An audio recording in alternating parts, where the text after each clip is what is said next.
Il y a un immense mouvement social en Iran depuis quelques semaines qui a commencé comme un mouvement social contre la vie chère et qui finit par devenir un mouvement en règle générale contre le régime, etc. Je ne suis pas un spécialiste de l'Iran. C'est pourquoi j'ai trouvé cette vidéo de l'Humanité où il y a Bertrand Badi qui explique un petit peu les enjeux de tout ça parce qu'il y a plusieurs trucs. En ce moment, les États-Unis commencent à lorgner sur le mouvement en ce moment qu'il y a en Iran pour se dire est-ce que ce serait pas l'occasion de faire un petit regime change et du coup de changer de régime et de éventuellement remettre le fils du chat, donc avec de la monarchie là, qui vit dans une putain de villa à Los Angeles et qui est ultra riche et qui globalement a plutôt montré que tout ce qu'il sait faire dans sa vie c'est d'être riche plutôt que diriger un pays quoi. Oui, le chat.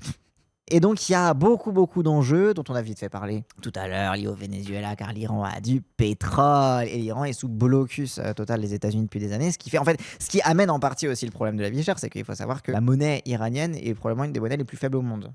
C'est une dinguerie, le tiers d'inflation et le tiers de pauvreté quotidienne qu'il y a, etc. et d'insécurité. C'est aussi pour ça que la fille était en mode faut pas sous-estimer la composante économique des mobilisations, quoi. Totalement. Et c'est pour ça qu'en même temps, c'est une manifestation contre le régime et t'as des composantes particulièrement contre l'islam politique, contre les mollahs, etc.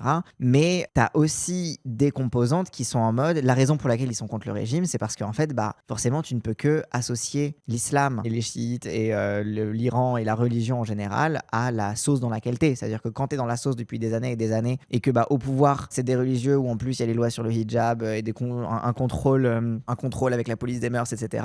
Oui, tout ce qui va t'arriver dans ta vie, ça va être codé comme un problème du système religieux, tu vois. Et en fait, donc forcément, il y a forcément cette dimension-là qui est présente, mais qui est aussi instrumentalisée en Occident, comme on l'avait vu à l'époque du mouvement Femmes, Vie, Liberté, qui est aussi beaucoup instrumentalisé en Occident, déjà pour faire progresser l'agenda islamophobe local, et aussi pour, encore une fois, justifier de remettre au pouvoir des gens qui, sous prétexte de ne pas être musulmans et de ne pas vouloir une république islamique, se contenteront en fait d'en faire un état marionnette à la solde des intérêts occidentaux, quoi. Mais en même temps, tu as aussi des gens qui commencent à se dire c'est peut-être pas si mal d'être un état marionnette à la solde des occidentaux parce que peut-être au moins on pourra faire du commerce avec l'extérieur. Donc voilà, situation assez complexe qui est liée à l'étirement de la tension et de l'épuisement en fait de générations d'Iraniens. Et donc voyons voir ce que nous en dit Bertrand Badi. Moi c'est tout ce que j'en comprends pour l'instant. Là je vous ai fait le résumé de tout ce que je comprends de la situation iranienne. Voyons voir ce que nous dit l'expert des relations internationales Badi. On a vu quand même tout ce week-end ce qui se passe en Iran. Il y a eu d'énormes manifestations, ça dure depuis plusieurs semaines.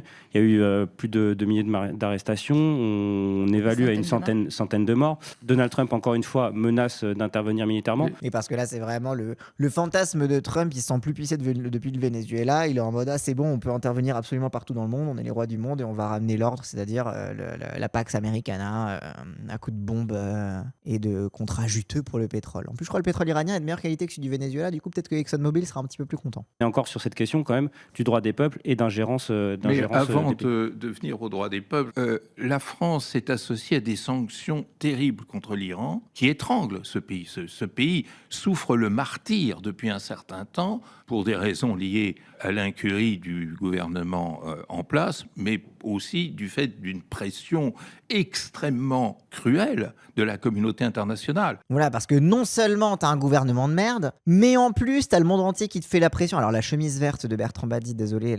je voulais simplement la souligner. Mais oui, donc qu'est-ce que j'étais en train de dire Oui, donc non seulement t'as un gouvernement de merde, mais en plus de ça, t'as même pas de possibilité que malgré ton gouvernement de merde, tu puisses avoir un peu un truc bien, parce que même tout le commerce extérieur est complètement bloqué et globalement t'es pas aidé par les sanctions internationales. Donc c'est encore un truc similaire qu'on avait avec le Venezuela, tu vois. On a dit bon ok, le Venezuela il y a de la corruption, mais en même temps les sanctions internationales contre le Venezuela ne peuvent qu'alimenter la corruption aussi, tu vois. Donc qu'elle soit là avant ou après, en fait le problème c'est que ça aide pas, quoi. Le prix d'un œuf aujourd'hui à Téhéran, c'est l'équivalent du prix d'une voiture au début de ce siècle. C'est vous dire. Bon, ce pays étouffe, on l'a. Et je crois que c'est 500 000, je sais plus c'est quoi la devise. Rial, ok, rial. Mais 500 000, c'est égal à 50 $, un truc comme ça, tu vois. C'est vraiment c'est une folie de chez folie, quoi. Et pendant ce temps, à côté, t'as d'autres pays qui ont des monnaies plus stables. Enfin bref, tu vois. Et encore récemment, avec les fameux snackbacks, on les a complètement.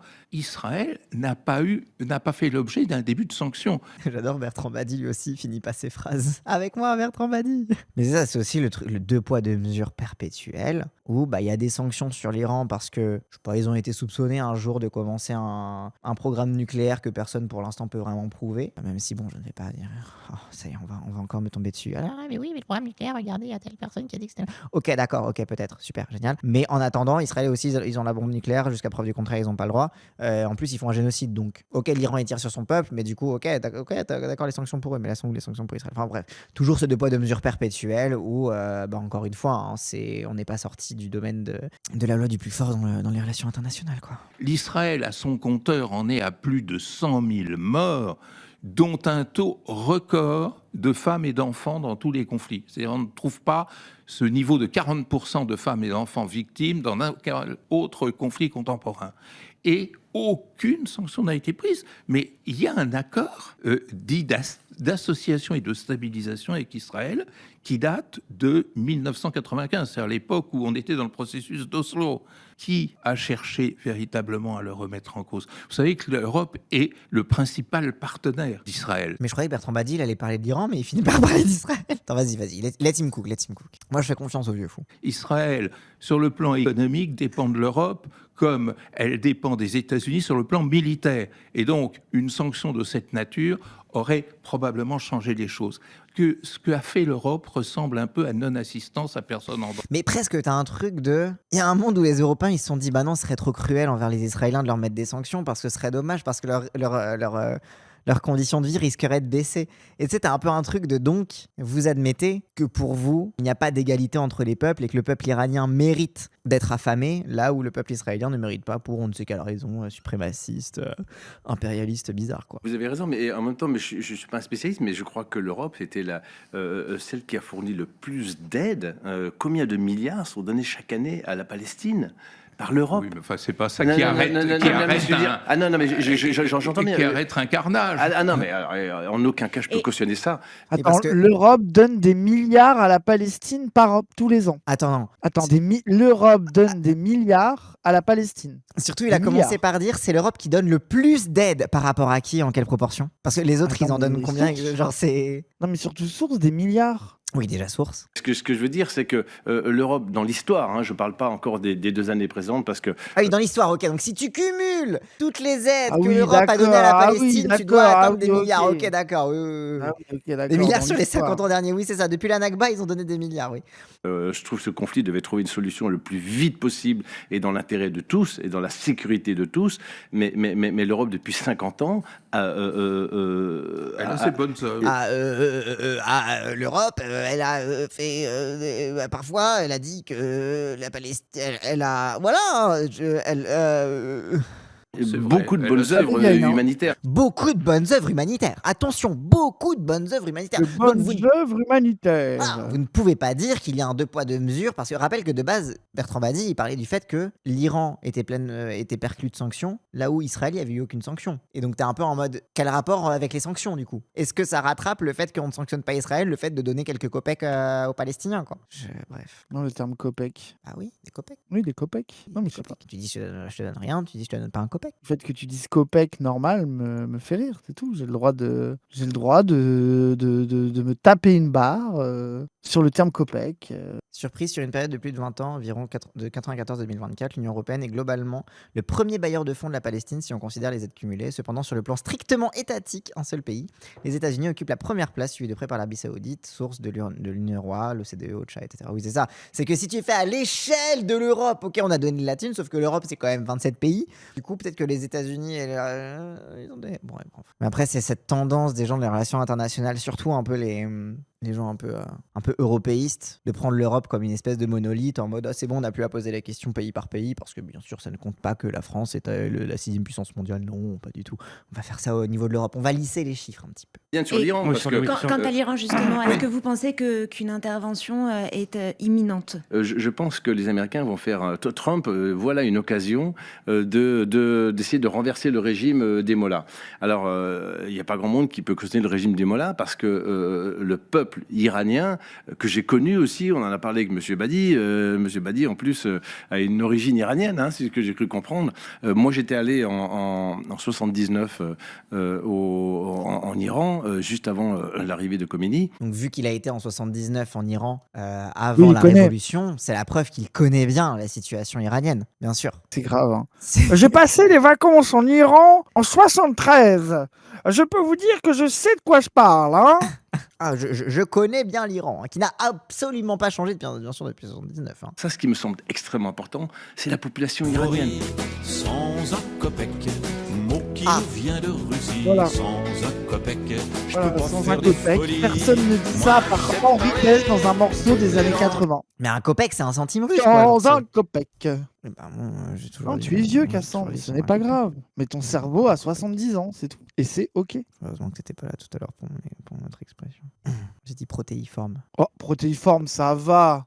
Quoi? Non, là, c'est protéiforme, ça va. Mais attends, mais le chat, il Quelque s'est chose moqué de de moi. protéiforme, c'est quelque chose. Non, ça va, protéiforme. Fou de la gâchette. Oui, mais vous avez pas relevé fou de la gâchette. Puis ça se dit fou de la gâchette. T'es un fou de la gâchette, quoi. Genre, t'aimes bien tirer dans. Pour les États-Unis, on peut dire fou de la gâchette, non? Un fou de la gâchette. En fait, Cassandre, pour moi, tu parles avec la voix de Radio Londres. Les Français parlent au français. Les fous de la gâchette du pays des cow-boys ont quelque chose à dire. Entre les blue jeans et la boisson au cola, nous vous présentons les Américains. Mais moi, vous voyez, pour revenir à ça, ce qui me semble extrêmement important, c'est la population iranienne. Et là, Monsieur Badi, je suis tout à fait d'accord avec vous, c'est rarement par l'extérieur qu'on arrive à imposer, si vous voulez, un changement de régime ou une paix durable, c'est par Bah oui. l'intérieur. Mais le problème, c'est que par l'intérieur, le problème, c'est que le peuple iranien est extrêmement divisé. Tu as plusieurs revendications territoriales, régionales, des Kurdes, mais pas que. En fait, globalement, quasiment toutes les frontières de l'Iran, bon, sauf les frontières maritimes, sont disputées par des minorités ethniques, des minorités culturelles, etc. Parce que l'intérêt des États-Unis, bien évidemment, encore une fois, tu vois, c'est de remettre un régime monarchique comme le régime du Shah, et qui soit un État marionnette des États-Unis, etc. Après, la question est-ce qu'il va le faire? Bon, là, il est en train de menacer absolument tout le monde pour savoir de quel côté il va taper. Hein. Il a même dit que oh là là, ce serait bien que Cuba soit dirigé par Marco Rubio, tu vois. Genre bon, c'est un peu une façon aussi low-key de dire à Marco Rubio, celle latino retourne dans ton pays. Mais bon, ça personne ne l'a relevé. Mais tu vois, genre c'est un peu, il tape un peu partout, le Groenland, Cuba et l'Iran, et puis il voit où est-ce que ça prend le plus, où est-ce que ça convainc le plus son état-major et où est-ce qu'il va taper ensuite, tu vois. Donc je pense que il y va un peu à l'aveuglette. Mais là où je voulais en venir, c'est que Trump, évidemment, dans cette logique, il a intérêt aussi à agiter les divisions et les tensions qui existent déjà dans la société iranienne et qui se font que, bah oui, évidemment, si demain tu demandes au peuple de refaire un régime, bah c'est compliqué parce qu'il y a une telle situation de tension, encore une fois, qui a fermenté pendant des années et des années, que la question est même, et c'est le problème des régimes qui s'effondrent, c'est que généralement ils s'effondrent à partir du moment où le point de rupture est atteint, sauf que quand le point de rupture est atteint, bah pour la société aussi, le point de rupture il est atteint à l'intérieur. Du coup, c'est la question aussi de, même dans une situation où il pourrait y avoir une révolution qui vienne du peuple, la question de sa durabilité se pose, quoi. Mais bref, si tu demandes au peuple de refaire un régime, ils vont avoir faim. Le chat GPT, il dit que des dizaines de milliers de citoyens iraniens ont pris d'avenue les avenues et les bazars de la nation. Mais lui aussi, il parle comme un... Attends, mais lui aussi, il parle comme Non. comme un présentateur des années Il me 50. semble que c'est un... De Shiraz à Mashhad ont pris d'assaut les avenues et les bazars de la nation, Non, j'ai vu... protestant contre une économie en crise profonde et une vie quotidienne devenue trop lourde à porter. Alors, j'ai vu beaucoup de gens qui parlaient des bazars qui étaient eux-mêmes iraniens. J'ai l'impression que c'est un bloc politique commerçant parce que à partir du moment où tu as des sanctions internes, du coup, les commerçants intérieurs sont organisés comme une forme de coalition politique à part entière. Et justement, c'est la question de si ils se mettent du côté du peuple et non plus celui du régime, ça peut faire basculer un truc. Genre, en vrai, ça reste un réseau politique assez important, celui des bazars, en vrai de vrai. Dans les foyers iraniens, l'incertitude règne. Les familles cherchent à comprendre ce qui se joue dans les rues, alors que les échos de ces journées tumultueuses se propagent bien au-delà des frontières. C'est un moment décisif dans l'histoire de cette terre millénaire, un tournant où les voix des citoyens se heurtent à la détermination de l'État. C'est un réseau qui est pas le plus malheureux en Iran, donc divisé sur la situation. Oui, c'est des commerçants, quoi, donc c'est des... Ouais, des petits patrons, des boutiquiers, moi je les défends pas. Qui ont à souffrir du fait que l'inflation fait que les gens ont plus rien à bouffer, tu vois. Donc en vrai, ils ont un intérêt avec leurs clients, tout comme ils ont intérêt avec l'État, tu vois. Genre c'est aussi la question de quel côté ils vont tomber. Bref. En tout cas, elle est très très bien ta voix de RTF. Les Français parlent au français. Faut que tu te pinces Les un poil sanglots plus le longs nez. des violons blessent mon cœur d'une langueur monotone. Alors la question qui se pose, c'est est-ce qu'on peut aider le peuple iranien à une autodétermination, si vous voulez, beaucoup plus pacifique, et qu'on arrête ces sanctions contre, quelque part, le régime iranien. Il faut que ce peuple Ça va, c'est un militaire, mais il a l'air de gauche. Il a dit les sanctions, faut arrêter. C'est bien. puisse vivre en paix et en harmonie. Et comment le faire, c'est la vraie question. Ce n'est pas simple. Alors, c'est vrai que je crois que les États-Unis, j'ai vu la déclaration du président Trump ce matin, fait une pression très importante. Il dit même que les dirigeants iraniens sont prêts à discuter avec l'administration américaine.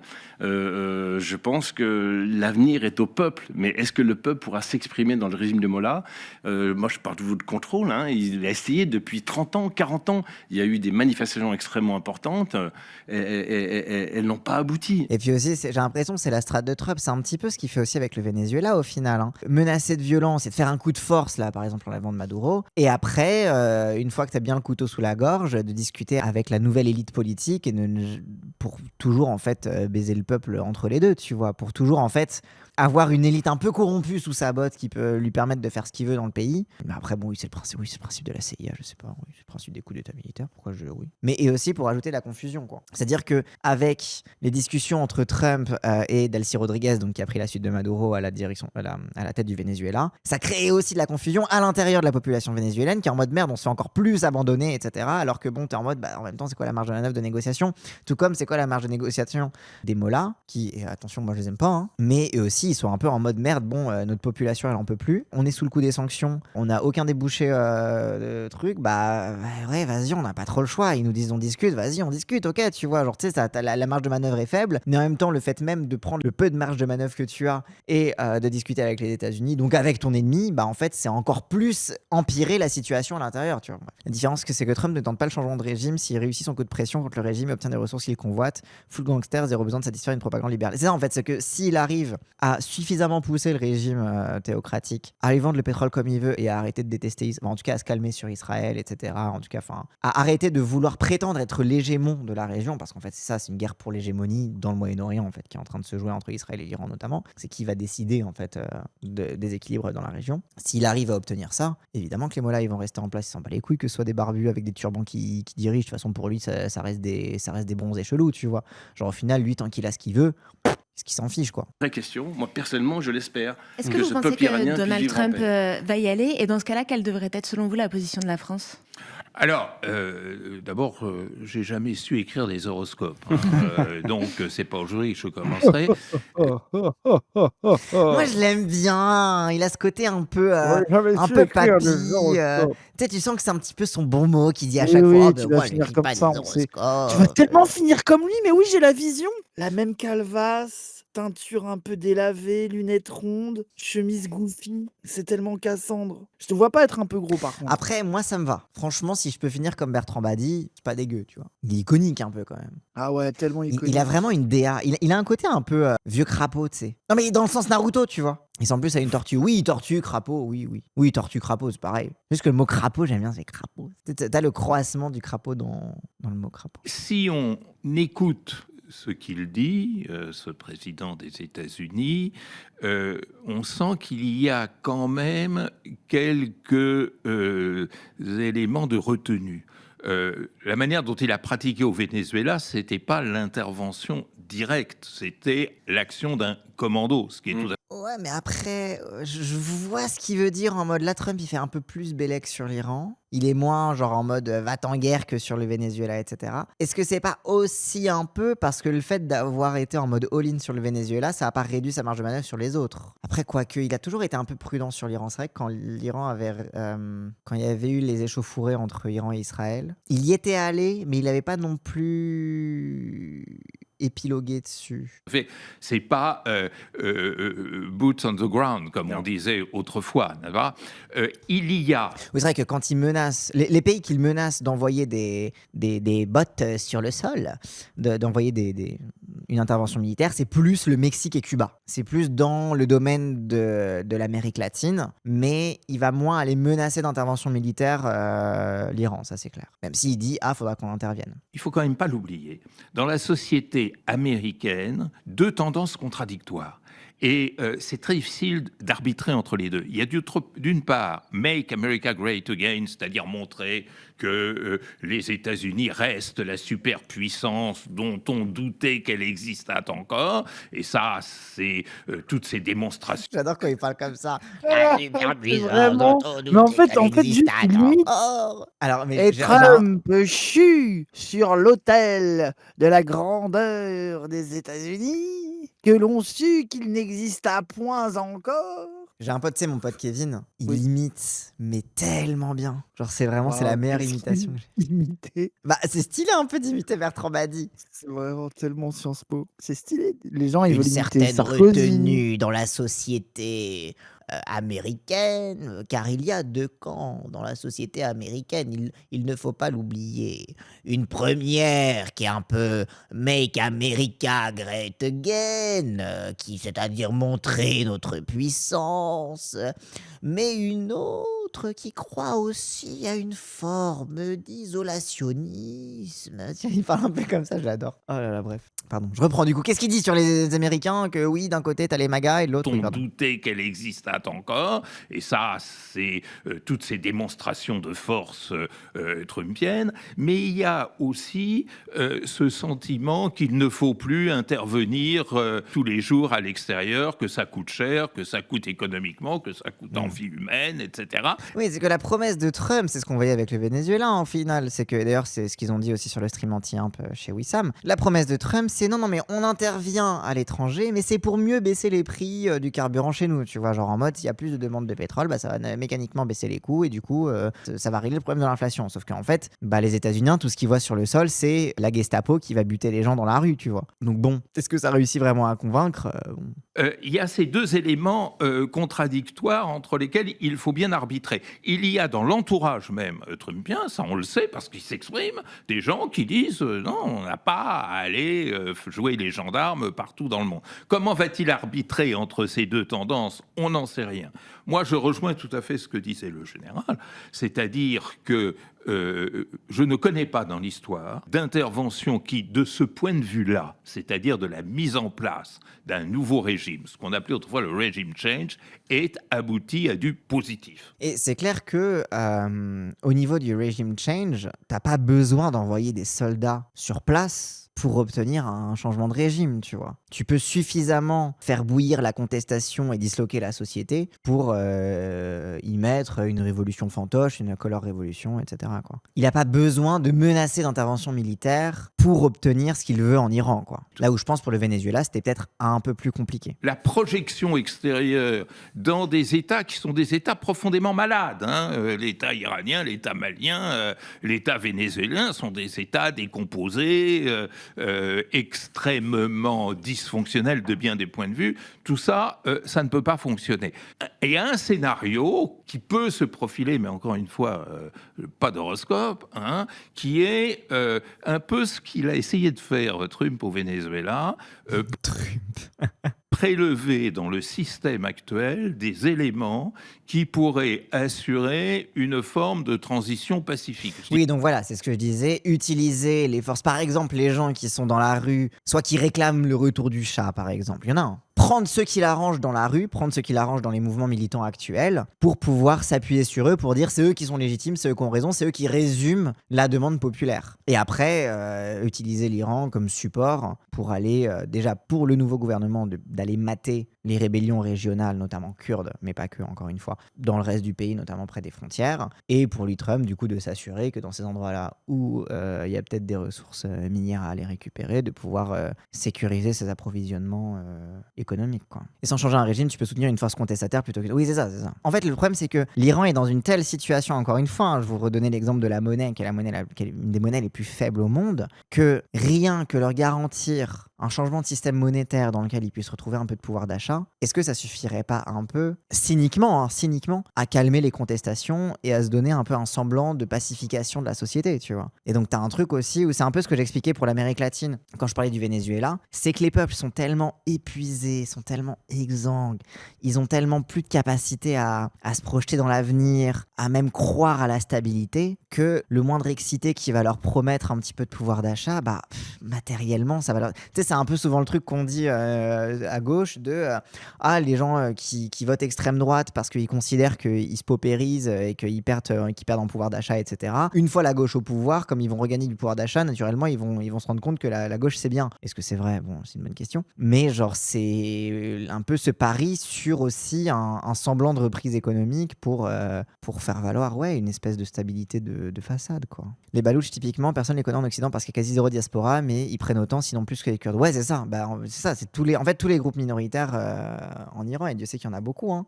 On résume souvent les Iraniens au fait que c'est des Perses. Il n'y a pas que des Perses en Iran. Il y a aussi des minorités arabes, des minorités kurdes, les Balouches, comme tu dis. Enfin voilà, il y en a plein. Voilà. Est-ce que les Vénézuéliens voulaient vraiment le départ de Maduro au final ? Oui. Ah oui, bien sûr. Mais par contre, est-ce que les Vénézuéliens voulaient vraiment la fin de la promesse socialiste et de la promesse chaviste ? Ça, c'est une autre question, tu vois. C'est-à-dire que t'en as beaucoup qui sont contre Maduro, notamment t'as une opposition de gauche à Maduro qui le fait au nom de la révolution bolivarienne. Et même des gens qui sont dans l'opposition de centre-gauche, on va dire, et qui disent non, mais c'est vrai que les politiques de redistribution, c'est pas si mal, la scolarisation, les trucs comme ça, etc. Et qui vont se faire dépasser par leur droite parce que Trump a décidé que c'est... du coup, il a pu décider ça maintenant, mais parce que Trump avait décidé que c'était Corina Machado ou Juan Guaido qui était son opposant préféré, quoi. Bref, du coup, je me remets à parler du Venezuela. Mais du coup, bref, pour l'Iran, il y a tout à parier que Trump peut tout autant s'appuyer sur les éléments les plus réactionnaires, on va dire, de cette révolution pour mettre de côté des gens qui sont en mode bon, ok, non, on n'est pas complètement contre. On peut imaginer, par exemple, un islam politique qui soit compatible avec une forme de laïcisation, avec moins d'autoritarisme, et qui peuvent même, que même par rapport à ce totem qu'on a beaucoup en Occident sur le régime théocratique, le régime des mollahs, t'as aussi des gens qui sont dans une vision plus réformatrice. Un peu en mode, on n'est pas obligé de désislamiser la société, mais on peut penser une réforme progressive, une augmentation des libertés, des trucs comme ça. Et en fait, c'est des gens qui se font broyer. Après, bon, évidemment, moi, je suis un gauchiste, donc je me contente jamais totalement des réformistes. Mais qui se font toujours bouffer, en fait, par les éléments notamment les plus réactionnaires. Ils veulent ni des mollahs ni du Shah, mais les Faf immigrés manifestent pour le retour à l'Empire. Bah, c'est ça. Et t'as toute une population émigrée, notamment aux États-Unis, mais pas que. Hein, on en a beaucoup en France aussi, qui, soit par nostalgie du niveau de vie de leurs parents, soit par désespoir politique, soit même par conviction un petit peu droitière, de toute façon c'était quand même mieux, par oubli et par négation des atrocités commises par le régime du Shah, militent pour ça. Et le problème, c'est que c'est eux qui ont le plus dont la voix porte le plus dans les ambassades, dans les gouvernements, qui sont le plus susceptibles de mettre en place ce genre de changement de régime, quoi, de l'extérieur. Les enfants de bourgeois, oui, mais après t'as pas que ça, t'as aussi toute une diaspora qui a quitté l'Iran, qui était une diaspora communiste, qui ont quitté l'Iran à partir du moment où le régime a commencé à s'en prendre à eux, par exemple, tu vois. Donc t'as aussi des gens qui sont issus de l'opposition communiste, mais qui, dans les réseaux d'Iraniens exilés, se sont progressivement droitisés plus que leurs parents, par exemple. T'as vraiment plein de trucs, c'est compliqué, quoi. Même si des gens ont fui un pays pour différentes raisons, s'ils se retrouvent dans une communauté déjà soudée par des liens existants précédemment, donc typiquement de la bourgeoisie de l'époque du Shah, bah en fait, ils vont plus être modelés par la sociologie des Iraniens exilés qui sont sur place que par la sociologie de leurs parents quand eux étaient au pays. Ceux-là, ils demandent pas le retour du Shah. Non, ceux-là, ils demandent pas le retour du Shah. Disons que j'ai l'impression que ceux qui demandent le retour du Shah sont davantage écoutés par les médias réactionnaires qui sont ceux qui poussent le plus pour ce genre de régime, de changement de régime autoritaire. Parce que tu vas aller sur l'UMA, tu vas avoir la discussion entre Bertrand Badi et du coup le général dont j'ai perdu dont je sais plus comment il s'appelle, qui vont être un peu modérés, qui vont être en mode il faut que le peuple décide de lui-même, il ne faut surtout pas imposer de l'extérieur, etc. Sauf qu'en fait, les gens qui disent ça plutôt à gauche, leur voix porte très peu par rapport aux réactionnaires qui disent moi je sais ce qu'il faut ça, il faut changer le régime. Voilà.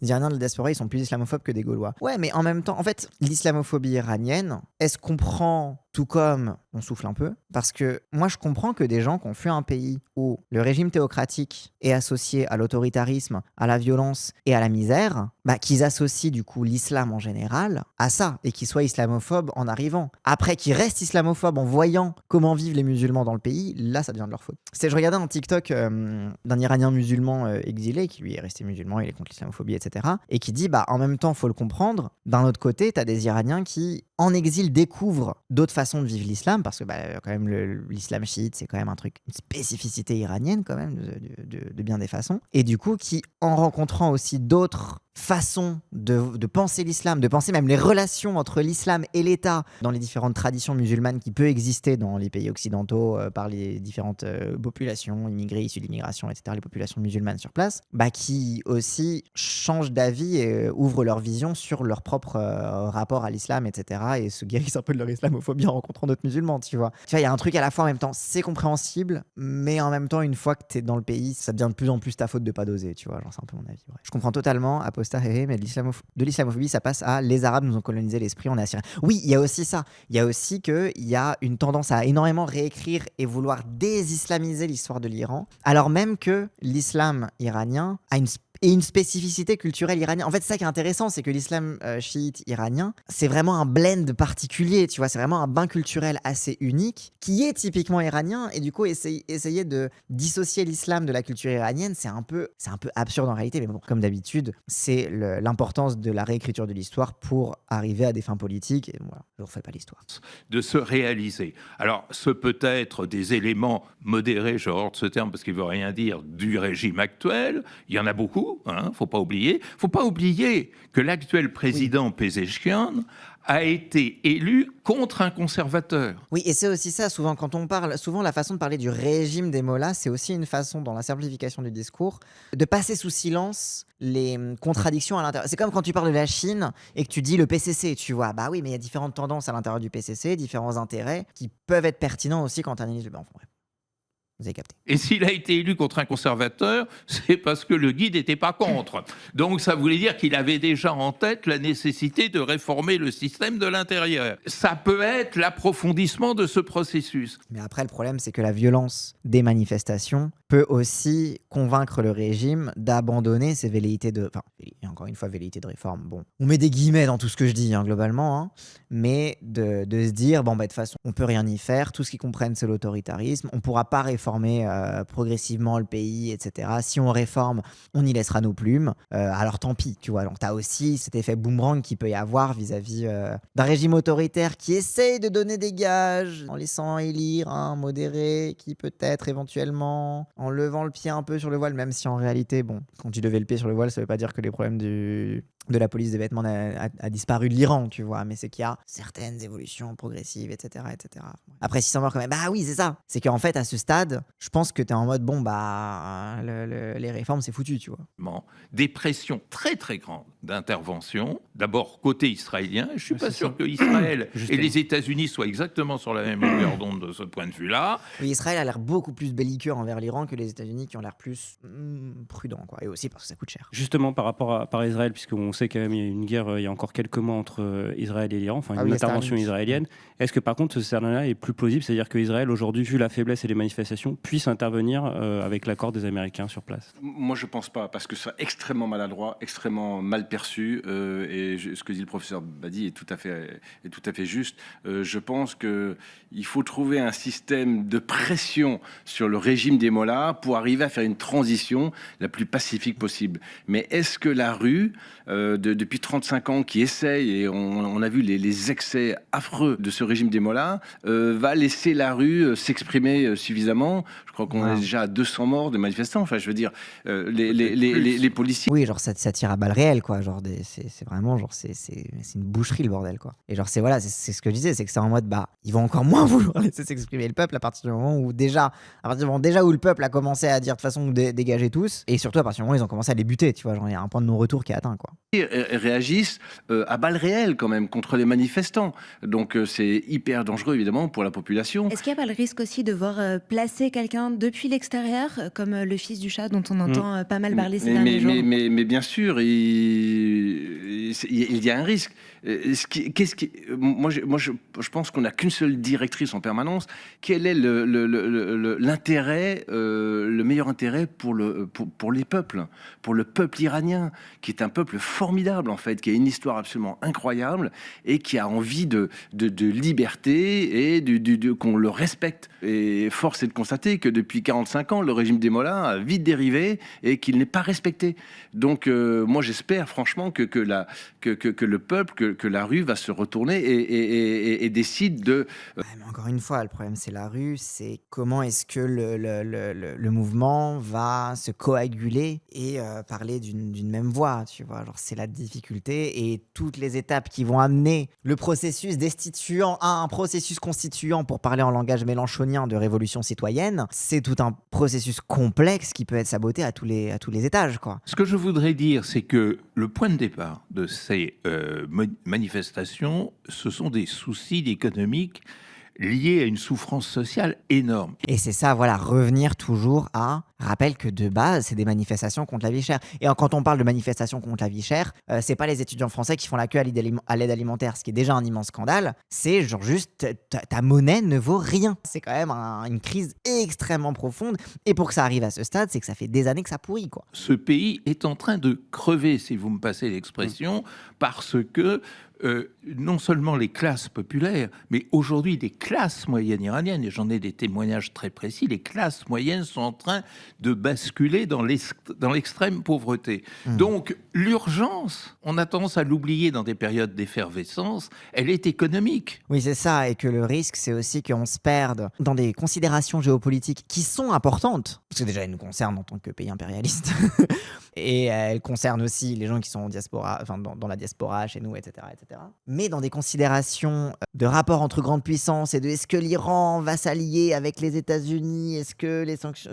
Non, les sanctions, ça reste un truc important quand même. En fait, c'est ça, c'est que le problème, c'est que les sanctions sont un tel verrou. Tu ne peux pas ne pas en parler, donc tu ne peux pas ne pas parler de l'échelle géopolitique, mais du coup, le risque, c'est de perdre de vue que les raisons profondes, c'est pas, encore une fois, ce que je disais sur l'identification à l'islam, c'est que c'est pas tant que, ah là là, le problème, c'est qu'on en a marre d'être des musulmans, on en a marre d'être musulmans, il y a un petit peu de ça, mais sauf qu'en fait, ça s'exprimerait pas de cette façon si le régime n'était pas autoritaire et n'affamait pas son peuple par une gestion économique catastrophique aussi, tu vois, genre comment dire, les mouvements politiques partent toujours d'affect et des tripes, quoi, et les tripes, c'est avant tout, est-ce que t'as l'estomac qui gargouille à la fin de la journée, quoi. Il y a un problème d'assistance humanitaire à ce pays avant même de réfléchir à ce que pourrait être un nouveau régime, n'est-ce pas ? Oui, c'est ça, on a entendu le mot crise humanitaire pour euphémiser le génocide en Palestine, et pourquoi on parle pas de crise humanitaire pour l'Iran alors que c'est une putain de crise humanitaire ? Ouais, parce que c'est nos ennemis, c'est vrai. Et je pense que si on arrive à régler cette pression économique dont tout le monde se moque, moi je n'ai pas entendu le fils du chat dire qu'il y a là de vrais soucis économiques et sociaux. Non, tout de suite c'est pour se précipiter sur la mise en place d'un nouveau régime. Oui, mais d'abord, essayons d'agir sur le plan humanitaire. C'est exactement comme à Gaza, où il faut d'abord que les gens se nourrissent et ne crèvent pas de faim. C'est incroyable de penser comment les dirigeants de ce monde ne voient jamais l'essentiel humain. Bah oui, parce que s'ils voyaient l'essentiel humain, ils seraient obligés de poser la question de la classe sociale et donc de leur propre... Bref, voilà. La dimension de classe qui est toujours éludée parce que c'est un miroir trop puissant sur les dirigeants eux-mêmes, quoi. En tout cas, voilà, c'était assez intéressant. Je trouve que ça nous a permis un peu de parler de l'Iran. Alors, encore une fois, je suis loin de prétendre avoir la moindre expertise comme je peux en avoir une un peu plus grande sur le Venezuela, sur l'Amérique latine. Mais au moins, ça permet d'avoir une image un peu plus vaste des enjeux en ce moment en Iran, des enjeux avec la diaspora, et de la demande très simple mais aussi très impuissante de mais en fait le peuple avant tout, quoi. Genre c'est juste avant de poser la question du changement de régime, du retour du fils du chat, etc., c'est juste les gens ils ont rien à bouffer. Alors ok, il y a la question des sanctions là-dedans qui nous concerne largement, il faut qu'on fasse pression là-dessus, mais en fait c'est aussi le rappeler que c'est une colère sociale qui entraîne aussi tout le reste, quoi. Mais j'aime bien le voir comme une... est-ce que ça va amener à une révolution citoyenne ou... je suis très, très curieux de voir ce qui va se passer. En plus, ça va être une occasion pour moi de me renseigner un petit peu plus sur l'Iran et ses équilibres et complexités politiques. Donc voilà. Hop, et avant de partir, n'hésitez pas, si cette vidéo vous a plu, à liker, commenter, partager. Comme d'habitude, ça aide à faire tourner l'algorithme. Et si vous voulez me soutenir financièrement, n'hésitez pas à cliquer sur le lien Stream Elements qu'il y a dans la description de cette vidéo. Allez, cette fois, je vous laisse.